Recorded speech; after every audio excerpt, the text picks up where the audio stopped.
Əvvəlki videomuzda çəpliyin ana qruplarını demişdim, ağlıma gələnləri. Bugün əslində demək istəyirəm, biz nəyə çəplik deyirik? Çünki bəzən pasientlərlə bizim dediklərimiz üstə düşmür. Bir var gözün anatomik oxu, bir də var gözün optik oxu. Anatomik oxu nədir?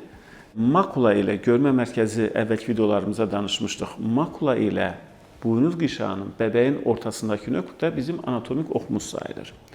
Optik oxumuz isə yenə makula ilə gördüyümüz, baxdığımız obyekt arasında əmələ gələn oxdur. Bizim anatomik oxla optik ox bəzən və hətta əksər hallarda üst-üstə düşmür. Onların arasında bir bucaq əmələ gəlir. Çəplikdə anatomik ox bizim üçün çox maraqlı deyil. Bizim üçün önəmli olan optik oxdur. Yəni iki gözün eyni obyektə baxdığı oxdur. Biz buna optik ox deyirik. Optik oxlar arasında fərq olmamalıdır, oynama olmamalıdır. Yəni iki göz eyni oxa baxmalıdır. Bəzən pasientlər gəlir, doktor, biz bu uşaqda çəplik hiss edirik. Hətta mən belə qıraqdan baxanda görürəm ki, sanki bir şeylər varmış kimi, amma müayinədə açma-kapama müayinəsi var bizdə. Açma-kapama müayinəsində bilinir çəpliyin olub-olmadığı. Açma-kapama müayinəsində gözdə hərəkət yoxdur, tərpənmə yoxdur. Demək ki, uşaq baxdığı obyekt, ikisi də eyni obyektə baxır. Yəni, bu tibbi olaraq bir çəplik deyil. Bu, kosmetik çəplikdir və səbəbləri ola bilir, o haqqında da danışacağıq. İki gözün eyni obyektə baxıb binokulyar görmənin təmin olunduğu hal normal haldır.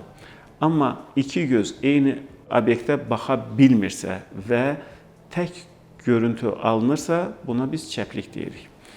Tək görüntü alınmaqda ona bir dənə sürətli giriş edeyim. Bəzən pasientlər gəlir, biz orada görmənin ali funksiyaları var. 4 nöqtə testi var binokulyar görmə üçün və stereo görmə üçün stereo testlərimiz var.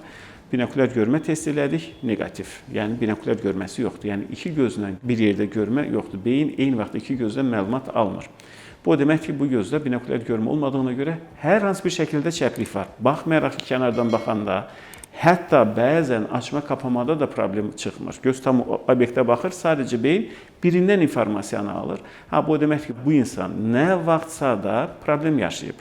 Ya travma alıb, ya beyinlə bağlı bir sıxıntısı olub, ya aşağı yaşlarda göz dərəcələrində fərqli olub, nömrələr biri müsbət 4 olub, biri müsbət 2 olub. Yəni, beyində iki gözü bir yerdə işləmə funksiyası itmiş olur.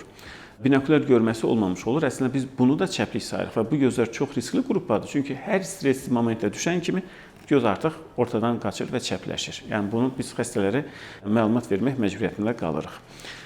Tibbi olaraq çəplik iki gözün optik oxunun eyni obyektə baxmamasıdır.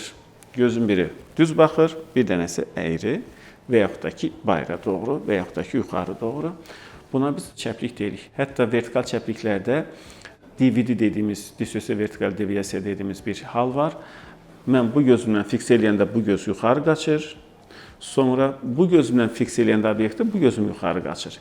Yəni, sadəcə horizontal oxlar üzrə deyil də, vertikal oxlar üzrə də göz hərəkətləri dəyişir və buna biz tibbdə çəplik deyirik, çəpgözlük deyirik.